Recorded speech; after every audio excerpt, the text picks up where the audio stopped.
fais toujours des films sur les gens qu'on met de côté pour les mettre au centre de l'écran, quoi. C'est le sens que ça a pour moi de faire du cinéma, parce que je m'identifie à eux, quoi. Et là, donc, Gwynplaine, c'est vraiment ça.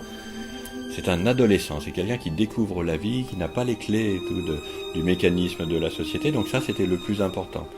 Un personnage qui est un enfant au départ, qui est abandonné par ces fameux comprachicos qui lui ont fait cette cicatrice. Donc on démarre par un abandon. Après, ce petit garçon erre dans une tempête de neige, il est perdu, il tombe sur une femme qui est morte, avec dans ses bras une petite fille encore vivante, qu'il recueille. Et tous les deux sont ensuite recueillis par Ursus, ce saltimbanque très généreux, et qui va, avec eux, finalement, former une petite famille. Comment tu t'appelles? Gwynplaine. Les gens sont pas forcément méchants, tu sais, ils sont dangereux quand ils ont peur. C'est tout ce qui est différent d'eux, ça leur fait peur.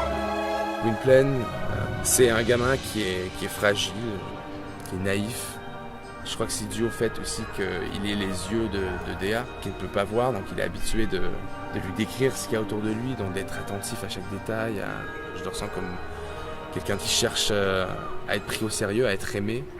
Il pense qu'elle est aveugle, si elle me voyait, elle me trouverait repoussant et elle ne pourrait pas m'aimer, quoi. Il ne peut pas dépasser ça, alors qu'elle, évidemment, si elle le voyait, elle continuerait de l'aimer, quoi. Elle dit bien, c'est pas la question de voir, d'aimer.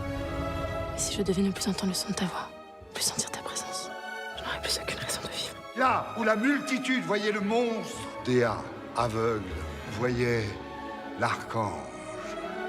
Je suis à toi. Et Dea, elle illustre bien la pureté, la fragilité en même temps et la force.